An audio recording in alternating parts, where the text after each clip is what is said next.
Hi, everyone. My name is Yuan, and I'm a co-founder and head coach of XCamp. I'm the first XCamp teacher 8 years ago, and I'm also the coach of the first class of XCamp, the first 3 batch of students. Probably until they reach Plantium, I start to bring in more teachers and coach, and they report to me. And all together, we work as a team. We have pretty much the first several batch of students, pretty much more than 90% sent to MIT. The rest went to CMU, Stanford, and other schools. And today, I'm here to have an introduction of the XCamp Candidate Master Program.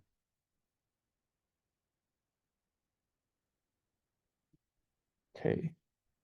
Yeah, I'll continue. So this is the agenda of today's topic.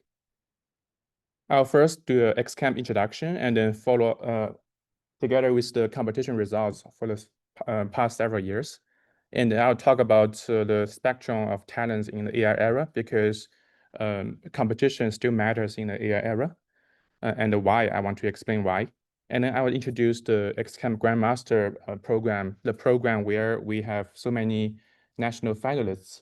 And also I'll talk about why XCamp is very good at competitive programming in general. And then I will talk about the Candidate Master Program. And then in the end, I will talk about the application and the selection procedure for the Candidate Master Program if you're interested. Okay, so to begin with, I'll talk about XCamp competition results and a brief introduction. So in short, XCamp is an institute focusing on pretty much the, I would say like very serious and solid STEM education. In general, we want to educate students, not just coding, because typically people say XCamp is a coding academy, but actually we are not. We are an academy mostly focusing on computational thinking, mostly algorithm and data structure. And we want to build up the problem solving and thinking methodology in general. And oh, oh, okay. And so basically, in general, coding in maximum is like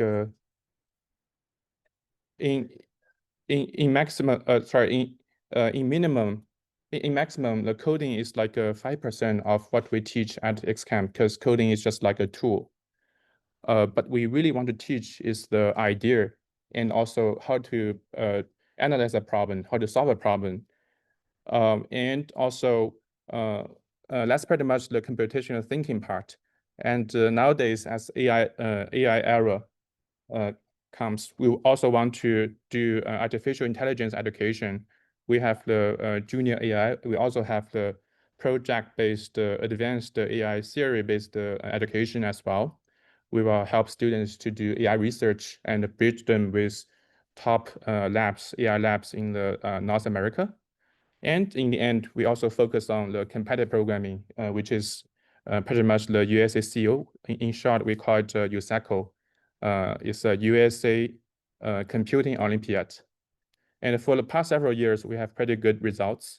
This year, we have 14 national finalists. This result probably include 2 Canadian national finalists. So it's 12 US national finalists. And last year we had 15, and the year before 7, and then the year before is 4. And last year we had one IOI gold medalist, Brian Xue. He got the 3rd worldwide in IOI in Egypt. I was there too. It's kind of it's very proud to see like my own student standing in a stage, and he got gold medal. He went far above and beyond myself. I think that's the most proudest moment as a teacher. And this year we have 3 students entered the national team. In total, there are 4, and they got 2 silver medal and 1 bronze medal. And this year we also have 1 girl student got the EGOI gold medal. It's short for European Girls Olympiad in Informatics. And last year, 1 silver medal, and the year before, 1 gold medal. So most of the students above got the college offer from at least MIT, because MIT really want to recruit students with competition experience, especially top students in that track. So in conclusion, from the data for the past 4 years, in short, XCamp is leading in competitive programming in North America. But here comes the question: as the AI era we enter this era, does it still matter? Because probably we always hear some news like, hey, probably we no longer need any coders, or maybe AI is going to do everything for us. So why competitive programming still matters? I'll say, like, in more generally, why computational thinking education, STEM education still matter in this era. So then to talk about that, I want to come back, take a step back, look at the one observation I had in Silicon Valley, because I live in Mountain View, like 5 minutes away from Google headquarters. So nowadays, when I also talk to my friends working in high-tech industry, and also many of the parents working in tech industry as well in the Silicon Valley. Nowadays, we see a very clear spectrum of talents in the AI era. For the top AI talents, probably several months ago, we saw the news about several people, they got recruited into the super intelligence department of Meta.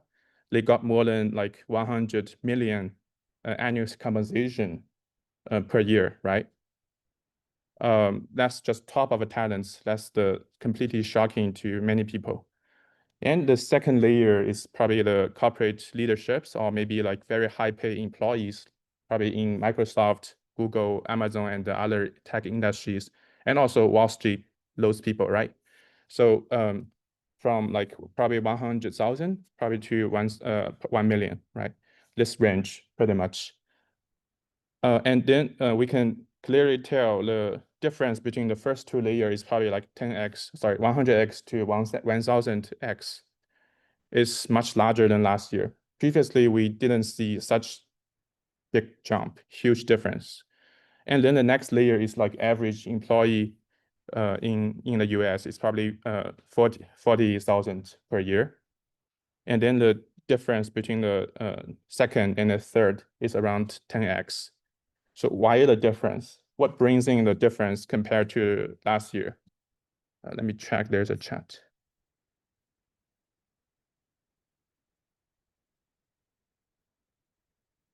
Yeah, AI hired the AI talents away from some other companies, many other companies. So why there's a key difference compared to last year? Anyone know this? Any idea?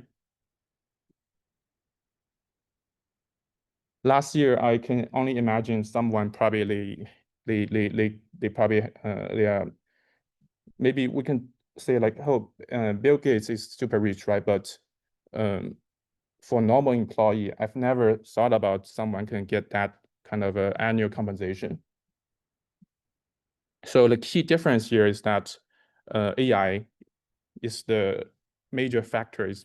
If we look back in 100 years, it's probably one of the most significant change in our history. And as AI becomes more stronger and stronger, what would happen?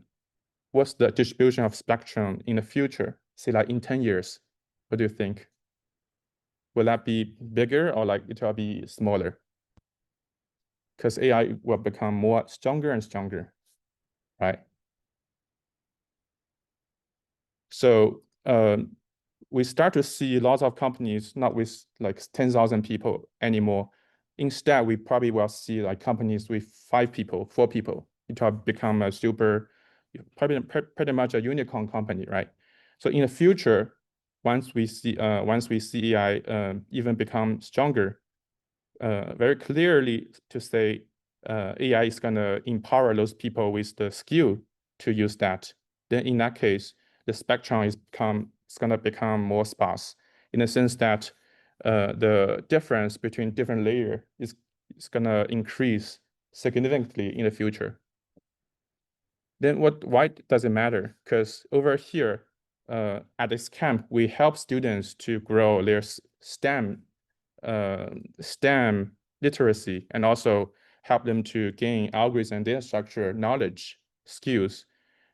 All we want to do is that we want to move more and more students from the bottom layers to the higher level in this spectrum, right?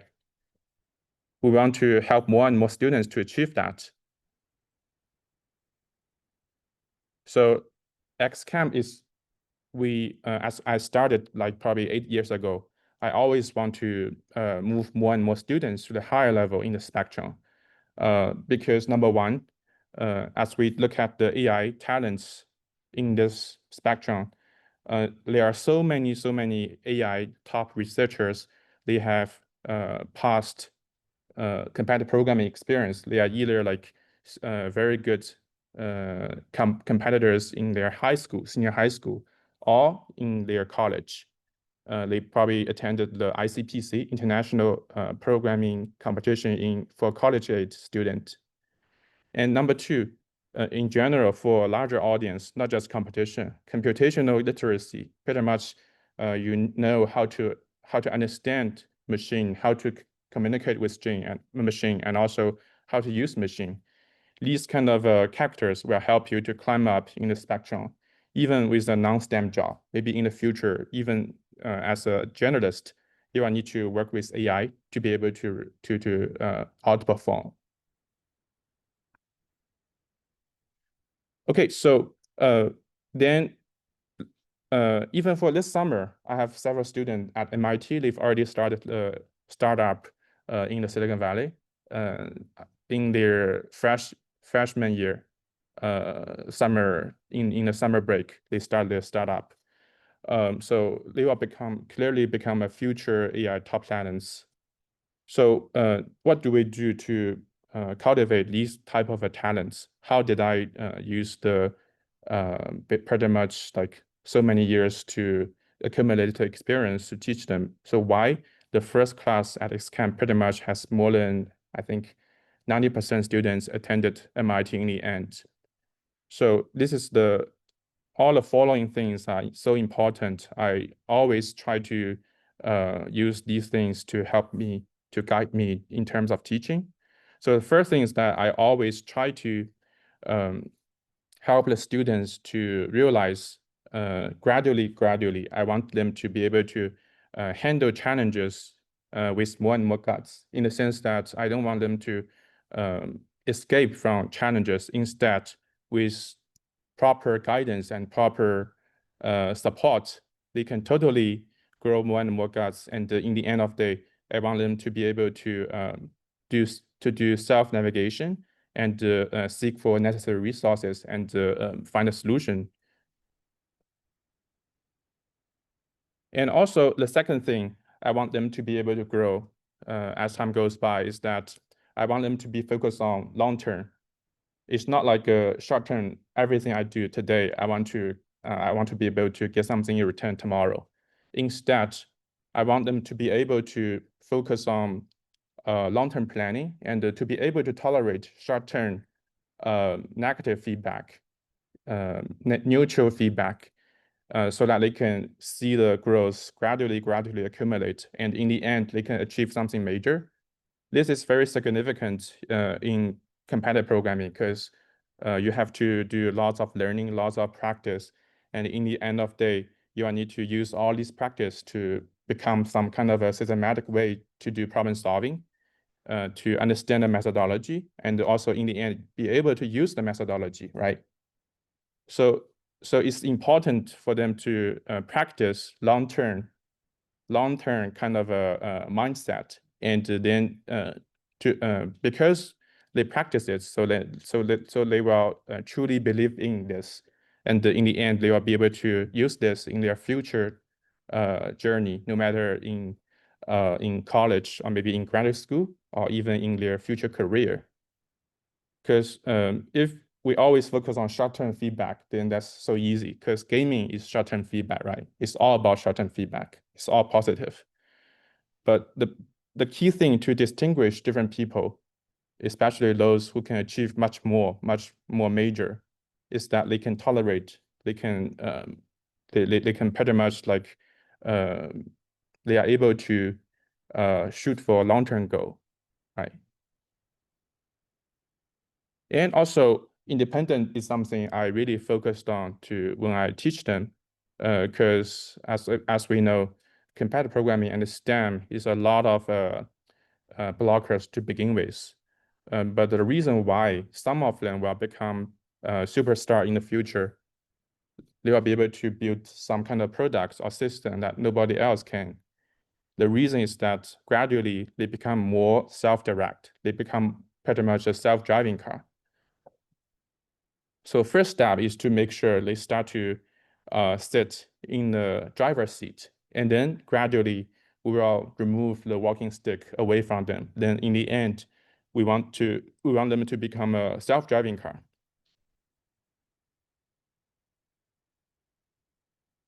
And also, this key point is something we typically will miss. The class I had at that time was a kind of a, I would say like a very close group together with the parents as another very close group. It's pretty much a community. So I always told them kind of if you help each other, support each other, then you will eventually end up with somewhere very good. I couldn't imagine it's all MIT at that time, but I told them if you support and help each other, then in the end, you will pretty much be somewhere pretty good.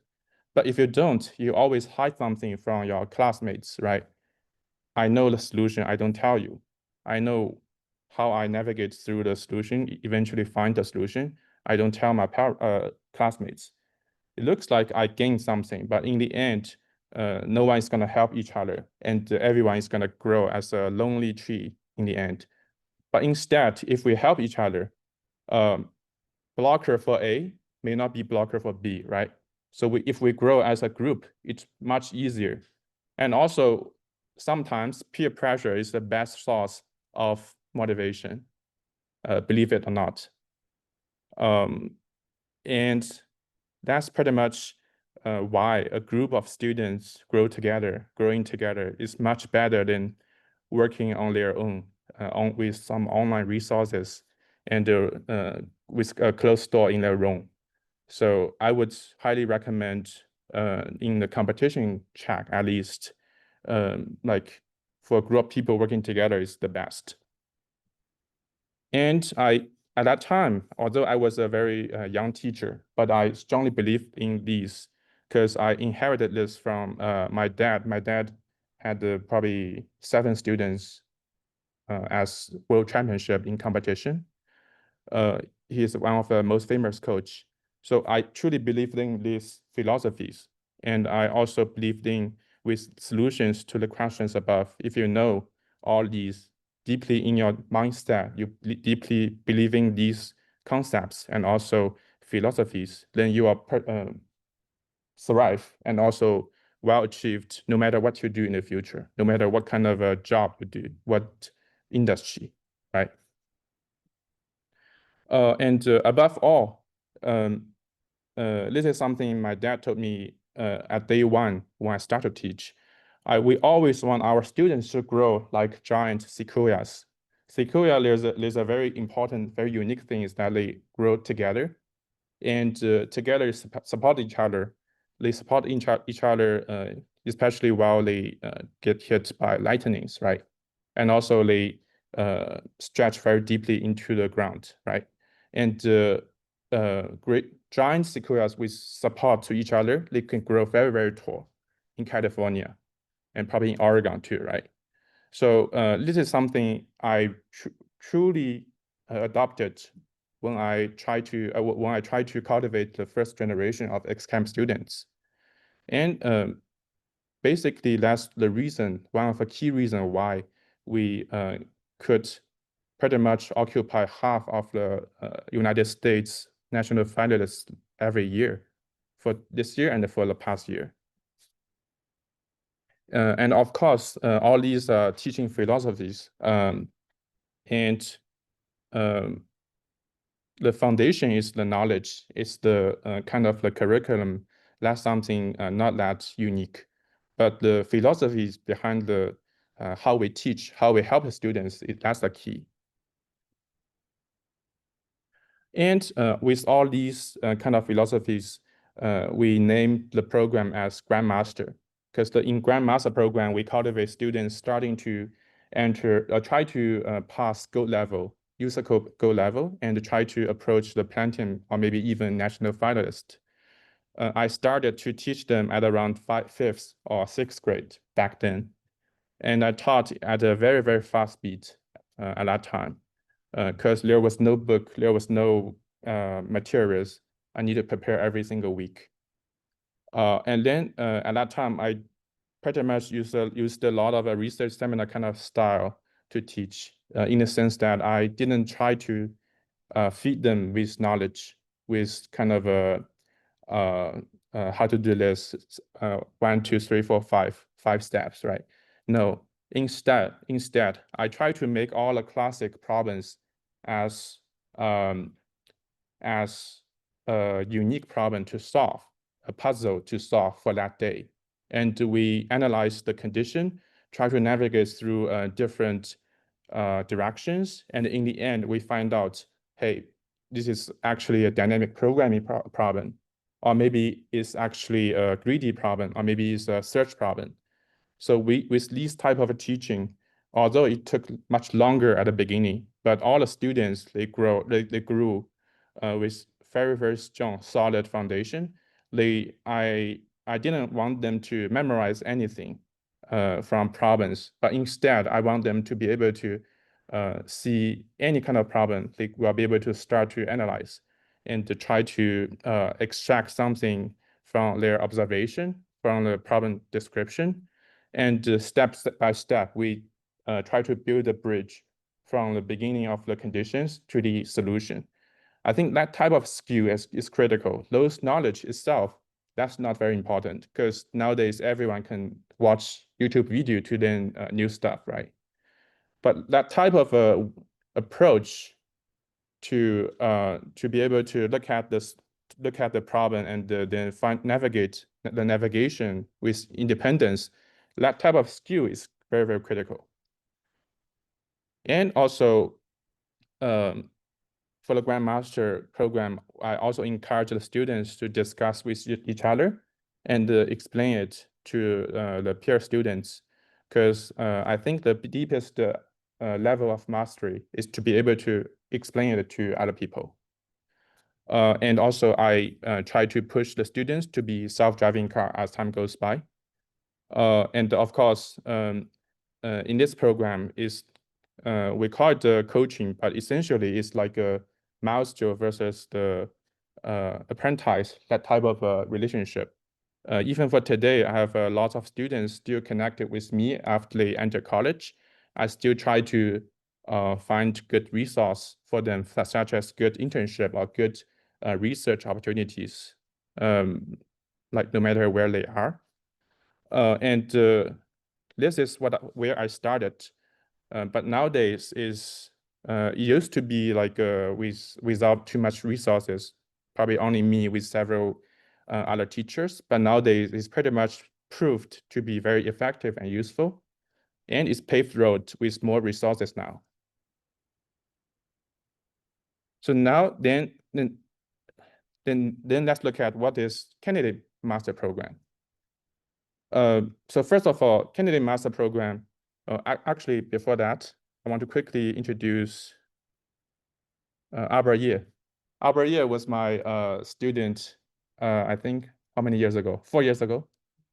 Yeah, he was in the Grandmaster program at that time, and he was in Saratoga High School, and later he attended UC Berkeley, CS, and then now he is a Meta engineer in Seattle.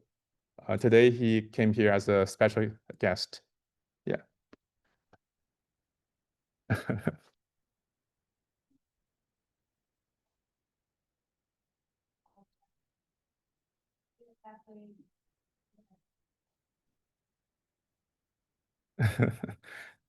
Yeah, Albert, I think he started to teach at this camp too as a ex-camp alumni. Probably started 2 years ago.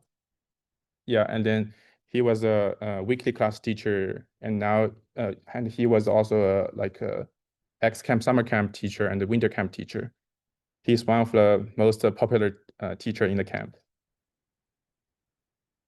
And come back to the candidate master program. First of all, of course, just with the name candidate master, the other one is grandmaster, right? Naturally, we know candidate master program is the program for those who are not grandmaster yet, right? So we want to cultivate new bloods, the new generation of students who are passionate in competition, who really want to get boosted with the same type of philosophy. If you are aligned, right, then the program is probably for you.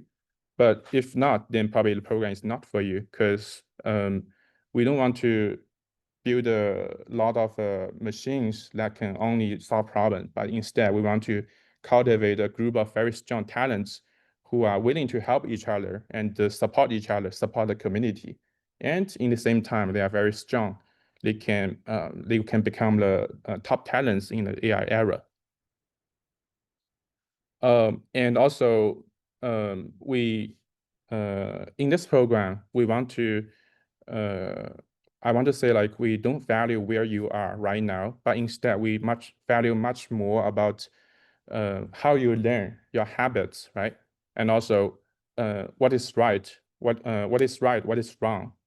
For example, lots of people, they start to use AI to do problem solving. Like they try to use the powerfulness of AI and pretend that's their own power, right? This type of thing is something I don't want students to touch at a very young age. I think it's important for them to grow their own skills in this front. And also for students, we also value a lot about their awareness. For example, I want to have a long-term goal, and then how can we break that down into our monthly plan or weekly plan? This type of awareness and also this type of mature of in their mindset is something I really value. And also, we initially, the candidate master program, probably in the end of the day, we want to replicate the first class that I taught at this camp in California. However, for this year, given we just got started to kind of rebuild the team of ladder, we want to mainly focus on USACO, lower level USACO competitions such as bronze, silver, and gold, right? For these levels, for this year, we want to help you to get prepared. And in the meanwhile, we hope you can still take the XCamp weekly class, because we don't want to get too complicated at the first year. But next year, probably you don't need to take weekly class if you get selected into this program. Because this year, we want to make sure you still get your knowledge covered in a weekly class. Typically, we say, like, for a student, there are two abilities. One ability is the knowledge ability, measuring how much do you know. The second ability is a competition ability. That is how much score can you achieve in a competition. These two are very different. So this year, we want to focus on getting you, based on your knowledge, you should have the knowledge already coming from the weekly class. We want to get you really prepared for the second ability, which is a competition ability. And next year, this program will pretty much cover both. We'll speed up the teaching speed, and you don't need to take the normal weekly class anymore. So you will have a coach and a close group that can grow together, just like the giant sequoias. You probably are small today, but tomorrow you could be MIT student, you could be AI startup founders. And also, this is not a quarter-based course. Instead, it's a long-term relationship. I would say it's like much longer than you can imagine. for students that I started as a class 8 years ago. I think many of them, they are dormitory kind of they live together in MIT or in Stanford or in other universities. They even started startup together. So that's kind of the way I see it. It's a lifelong bonding. It's a lifelong alumni network. We support each other. So in the end, we will replicate the whole thing, replicate the first class. But to begin with, it's a step towards that direction, but it's not there yet. Next year will be there. So this year, we just take one step. We help you to prepare USACO contests, but in the same time, we start to have a coach to get involved, to build bonding with you. We grow as a team. More detailed arrangement is that we have training, meaning like it's not just like there are some parents waiting. Let me admit them. So it's not just like lecturing every week. Essentially, we are doing training, and we will help you to get your habits, all the review and the correction, and also how you should treat training in these sections. Is weekly from it's actually 8 to 11. We change the time. So every Sunday morning, you will work with your coach and classmates together. And in-person format will be provided in the South Bay of California. And also Seattle, we are also doing planning for that. Very likely we will have the in-person format in Seattle downtown, Seattle in the Bellevue downtown. And online format is provided for sure as well. So these training sections will be integrated with XCAM mock test classes and also weekly classes. And students who get selected into this program is expected to go above and beyond. Meaning, if you stand out, if you're outlier in this program, then we will have harder program for you to enter. If you're really good, then you got selected into the Grandmaster program. It doesn't matter where you are right now. It matters more whether you are aligned with me in terms of teaching philosophy, in terms of whether you want to grow into a brave person who can handle challenges and who can handle complexities. And also, I want to emphasize we treat integrity as the most important thing, meaning like we don't allow any AI abuse in this program.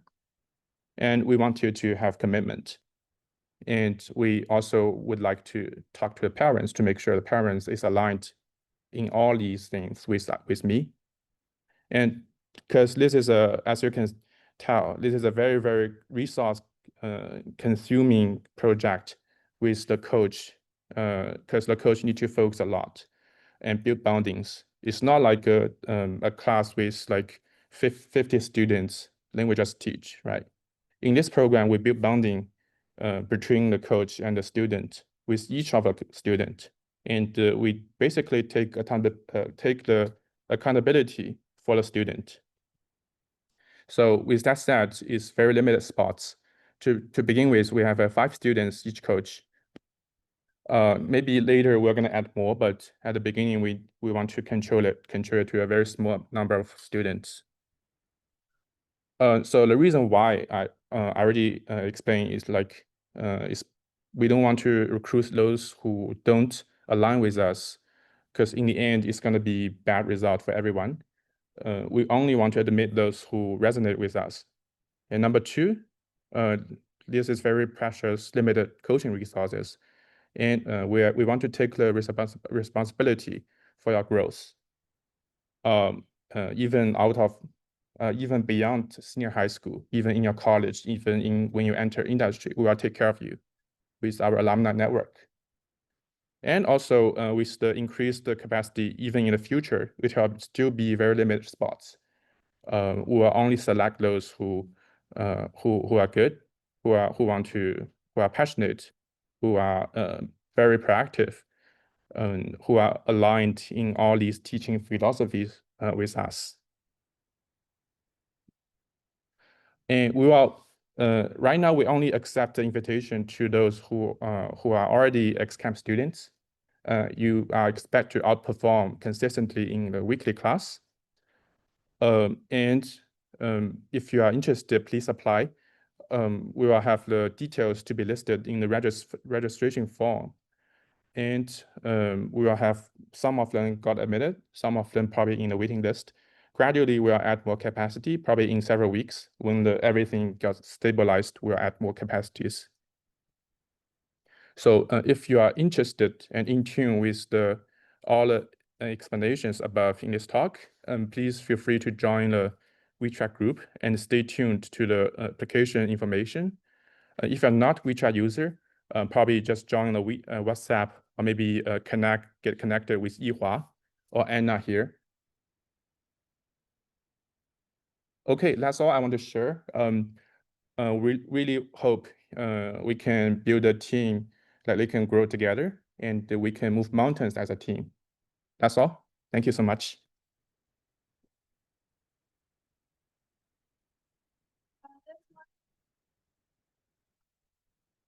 A CS 100 class open this fall, and then it will start October the 5th to December the 14th on Sunday from 9 a.m. to 11 a.m. So that's for students who are like from grade 5 to 8 and with no coding experience or with very little coding experience. If you are interested or if you know anyone is interested, please refer to us. Thank you. And then if you have any questions, you can ask Julian or Albert. Yeah, and also if you're curious about the details and probably need to leave, then you can also later contact us as long as you are in the group. We'll post the details about the application in a group too. Yeah.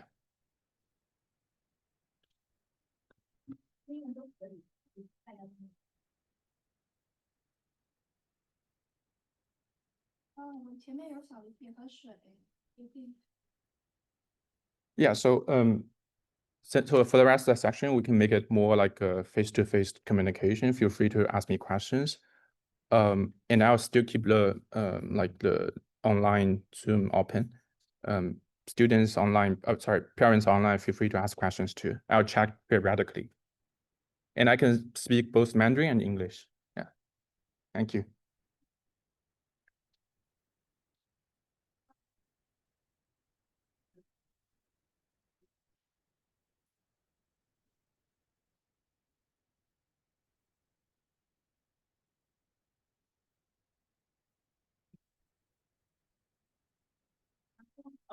Previous projects, you had a conference from students in the Grandmaster program. Like, is it something secret or something that you will showcase what they have accomplished? You mean projects? Yeah, projects. Or what they learned, like what are this, I see. So at that time, I didn't do too many projects with them, like in the sense like, for example, it's an AI project or maybe a hackathon project. We didn't do that. We mainly focus on algorithm learning and data structure learning. And we had, as they grow, I taught them and other teachers taught them more and more advanced algorithms. And also we got them to participate in many of the competitions. That's the main thing we do. And then they start to outperform in Plantium, and then eventually got selected into a national team. And also a national finalists. It's not like a AI project thing. It's more like a competition in algorithm, that track back then. But nowadays we also have AI courses. I started to get our students to get connected with AI lab in different universities too. Because students, if they can survive in XCamp's course, once they enter 302 or 402, once they get to that level, they are much better than CS major college student.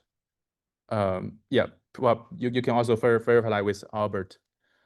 Basically, Then after that, I just introduce them to many university lab, and they will be able to do more serious research with the professors and the PhDs there. I don't want them to play too many like AI toy kind of a project, but instead to do some serious research because they already have that foundation. I want them to be enter freshman year and directly work like a PhD.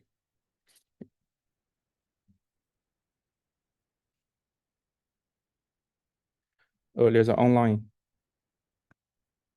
Oh, sorry.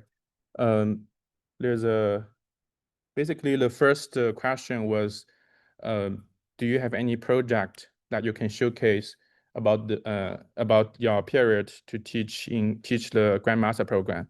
So I answered basically the answer was that it's not about AI research project back then. It's more about algorithm learning and taking those competitions. Yeah. I'll repeat the question later for all the questions. 这里有一个朋友私信呢，有给我一个问题呢，我问一下，说我们那个竞赛的线下班会是什么时候开办，然后会覆盖哪些级别，大概是多少人一个班？我们竞赛班的，首先这个问题就是，问的是我们线下班的，或者说我们西雅图地区或者是竞赛班，我们今天说的这个 Canyon Master Program 什么时候开班，然后有哪些级别，然后大概是还有什么？然后大概多少人一个班？那么这个问题的话是这样子的，就是我们的 online 是会有这个 bronze 和 silver 这两个level。那么我们的这个 South Bay 就是 Bay Area，我们也会有 bronze 和 silver 这两个 level。那么 Seattle 这边的话，我们目前的话应该是会有这个 bronze 和 silver 和 gold。那么 bronze 现在还不太确定，应该是这样子。然后现在 confirm 的是这个 gold，那么 silver 和应该来讲 silver 和 bronze，然后我们也会很快 confirm 之后也会跟大家讲。对，然后那个capacity 就是一开始都是5个人。对，最多5个人。那么后面的话，如果有孩子在 waiting list，我们后面会加。但一开始的话，我们这个只会接收5个学生。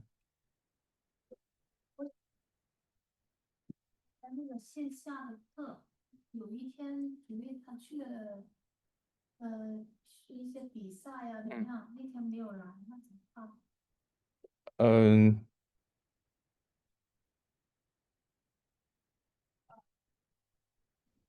offline class 的同步的视频，这样就不会这样。对。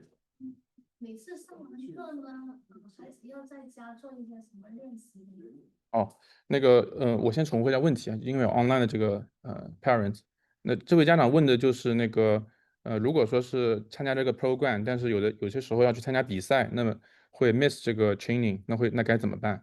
然后刚才一华回答就是说我们会有 recording，但是我想强调的是，就是说对于这个 program，其实和我们的这个 online class、weekly class 有一点不同，它的要点不是那些 knowledge，那些具体学的那些知识，而是这个 training 的过程，这个 building 的这个 bonding building 的过程。所以呢，就是最好能够少缺席一些，这样会比较好。因为这个 recording 的这个quality 或者是这个学生能够体验到体验跟这个真实的那一上午在这边跟教练在一起的这个 bonding，这是two different story。嗯，明白。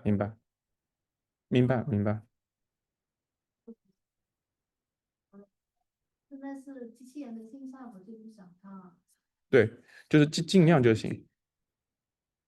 对，就是如果少的话，问题不大的，但就尽量尽量少就是尽量能多来就行了。因为这个 program 最重要的就是跟教练的这个 bonding，跟同学的 bonding，那么他们可以 grow together，这点是最重要的。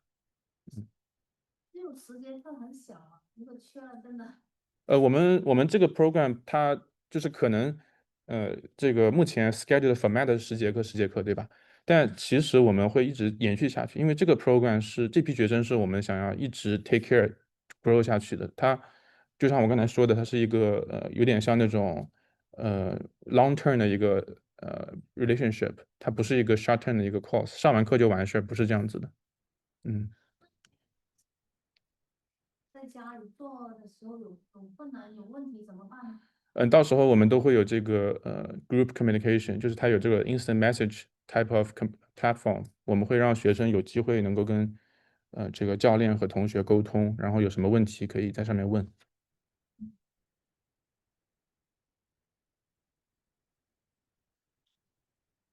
对， online 啊，对，嗯，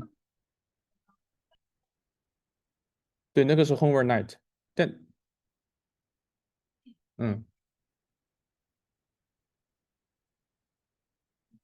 对。但对于这个 program 来讲的话，其实 homework night 相对来讲对他来讲就会简单一点。如果他进入这个 program 的话，那实际上，我更建议的是他能够跟教练、跟同学更好的沟通，这个是最好的。教练呢，学生在里面比较年纪大的学生在里面。homework night 就是它也有 TA，我们也会有 TA 在里面。但是那个 homework night 一般来讲是这个weekly class 那些孩子，就他不是这个 program 的。这个 program 我们会有单独的一个 communication channel，学生他们可以对啊not for this program，sorry。课程新就起不来，后面的说什么也没用啊。对对对对，提了兴趣了。是的。六年级知道了可以。你是已经报了吗？今天主要是过来，如果他拿以为今天开课了，今天这样的事，就立刻报了，就不给钱，因为如果我给了钱，他不上课，我就把你给了嘛。今天不上课，哦，谢谢。因为就是我孩子呢比较那个怎么说呢，就是不是那种有一些孩子是什么都接触了，就什么都学了。有些孩子呢，就是那个不是就是比较敏感那种。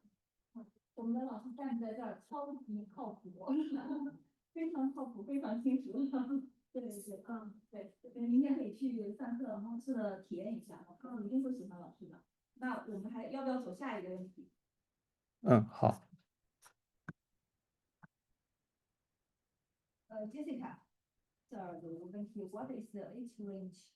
哦，你直接读吧，这样我们就是有位家长他问 What is the age range you accept for this program? Is it is being a sophomore or junior too late to start?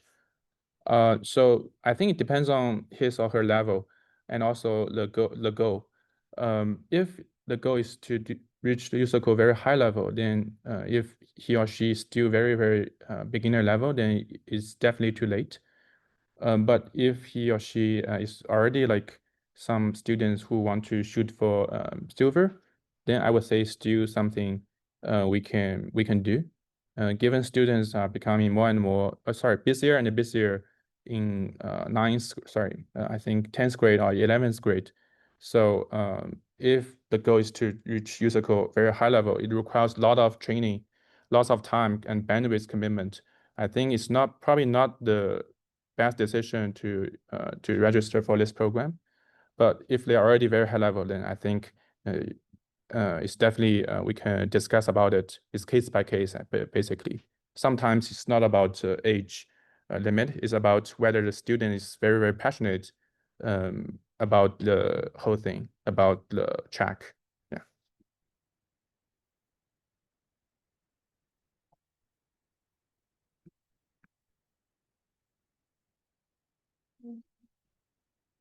好。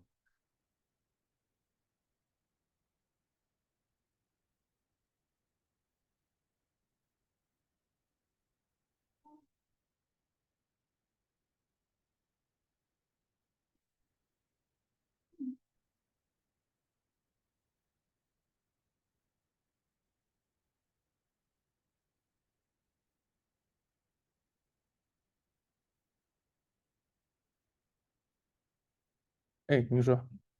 那个，这样，那我们孩子他在这边已经上过那个101了。对。然后呢，现在呢就是有这个线上的游戏的这个对对对课程，哎，他因为孩子就喜欢打游戏嘛，然后我就想看他是不是他喜不喜欢编游戏啊，就学习一些这方面的那个知识。对。那就是今天还讲的那个竞赛，他现在已经8年级了，那他要是想高中的时候参加这些竞赛，现在要提前要上哪些课程呢？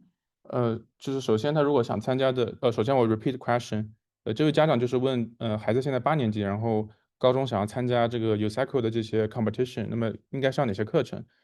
大概是这样子的，就是说，有几个阶段，第一个阶段是把知识基础给打好，那一般来讲的话，要能够考这个 bronze level，比如说，那最好孩子至少能够上到这个把201这门课上完，然后再接着的话呢，其实他的知识水平就够了，knowledge foundation 够了，但是他后面的话还要接着一段是训练嘛，包括就像我们高考为了高考的话，那你高一学了基础知识，那你后面高2、高3肯定要复习，做3年高考5年模拟嘛。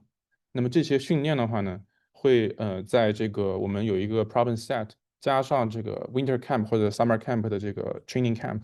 那么在这种 training camp 里面，包括我们还有这个 mock test class，我们会有模考课。那这些模考课的话，会让孩子尽量的能够在平时把考场上能犯的错误都犯了，那么上了考场能够比较好的发挥。所以就是说，简单来讲，就201上完，然后他可以自己做一些练习，或者是我们会给他这个 problem set，然后再接下来的话就是那个winter camp 或者 summer camp，或者呢就是这个 mock test class。这里面的话，如果进度快的孩子，他不需要全部都上，他可能，但是最后一节我觉得不应该缺，就是 mock test class，否则上了考场很容易失误，很容易犯错。对。上过的101呢，还要再上102和201是吗102、201？102、200。这些课都是10 weeks 的这个时长。这好像就蛮难的，还有一个呢，就是好像兴趣不是很大，那就是比较枯燥嘛，然后他就是想可能学点什么别的呀，所以我们想看看这游戏。那这游戏这一块的话，是可以同时上，还是说先上游戏再上这个102、201？其实是没有严格的顺序要求的，因为其实101，就是其实难度还是不小的，因为101它通常来讲，很多地方教 coding 或者 algorithm，它不会涉及到这么高要求的这个 mastery of coding ability，就是我们都是要求他写的，而且得写对，否则系统是不让他通过的嘛。那么这种要求下来的话，其实101毕业出来的孩子，其实他们的代码能力和基本的这方面的素养已经不错了，所以他要上那个 game development 那些课的话，应该来讲都是可以的。对对对对对对对，是的，对对。对，我没搞明白 AI 跟 CS 有什么区别，就是呃很多孩子以前录 CS，现在有 AI 这个专业，像我们家老大他就录那个 AI 专业，但我不知道他跟 CS 学的东西有哪些区别。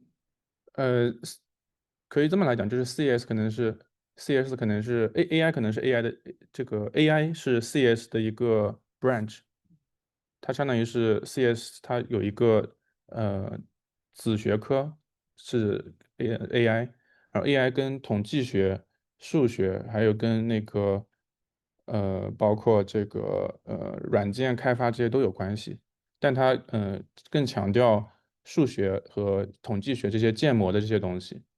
对，相对来讲的话，它对于这些系统的性能啊这些东西，它相对来讲强调的会少一点，或者涉及面会少一点。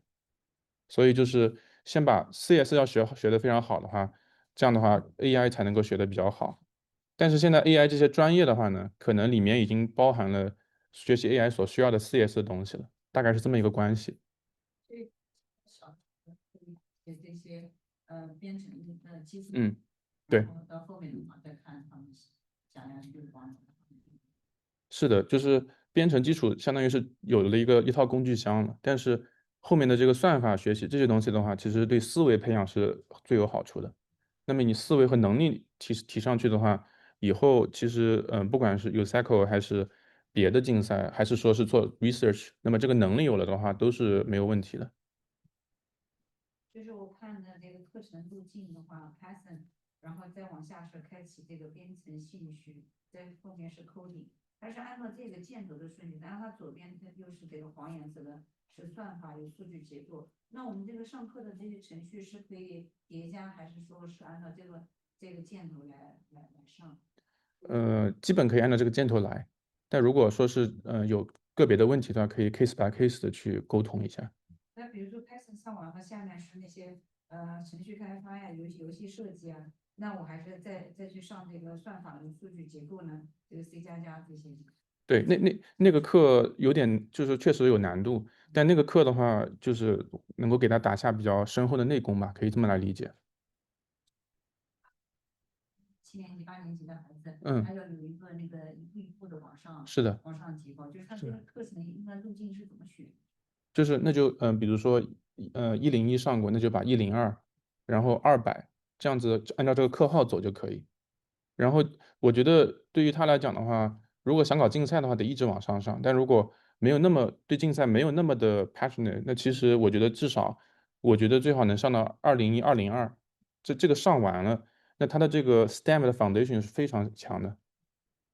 对，这个就是每一学期是10节课。10节课，对，一个 quarter，我们是基本是 calendar quarter。那其实如果说能接着往下上的话，也很快就是对三个那对，个。就3个 quarter 嘛，其实很快的，节奏也比较快。好的，那我们大概了解。好的，嗯。我看几个 online question。有一个家长问，Will students participate in other contests like ACSL as well? So we don't really, we pretty much go with the USACO track. This ACSL is not like official Olympiad competition, so we didn't attend those contests with our team or ask our students to join. But if they want to join, then we would also encourage that too. It's not that difficult if they can reach the USACO very high level. 然后下一个问题是，请问数学娃是不是更推荐 USAIO 而不是 USACO？其实是这样子的，USAIO 就是目前简单介绍，它是这个一个 AI 比赛，AI 竞赛这几年出现的。那么这个 AI 比赛的话，其实能够比得好的有很大的比例都是从 USACO 的非常高的级别的孩子过去的。比如说像去年的这个美国国家队和中国国家队 USAIO 的学生都有我这边的学生。那么其实他们都是在 USACO 至少到达了金或者以上的 level，那么再去做这个 USAIO 的话就会容易很多，而且可能更多的是过一下知识点，难度已经对他们不造成任何的这个难度了。那么同时的话，学过 USACO 之后的话，再去做 USAIO 的话，我觉得他的 CS background 也是比较的强。那么光是数学学过就直接去 USAIO 的话，有的时候会缺少一些 STEM 方面的一些这个素养或者是 knowledge foundation。那相当于是就是take a little bit longer，但我觉得也是可行的，不是说就不可行。但我更推荐把 USACO 作为 AIO 的一个 prerequisite，这个是一个我更推荐的一个路径。因为有的像 USAIO 里面的，比如像 gradient 或者是一些 AI 的一些 concept，比如说是这个 linear algebra 里面这些东西，对于低年级的孩子来讲，基本是不可能教得会的，那就很难真正的去学 AI。所以利用这段时间先把 USACO 先能力先提上去，我觉得会比较好。而且数学娃学 USACO 很占优势。对，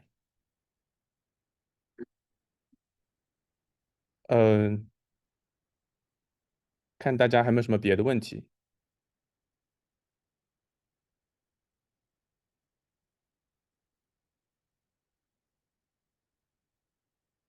然后我在西雅图还会待到10月6号，所以下周末包括下周的 weekday，大家如果有什么问题的话，也欢迎大家跟我约 coffee chat。那大家之后可以这个跟易华这边约我的时间，然后回头我会给他一个 link，那么大家可以在上面来 schedule，到时候我们可以约在比如说 Bellevue 或者是这个 Redmond 都可以。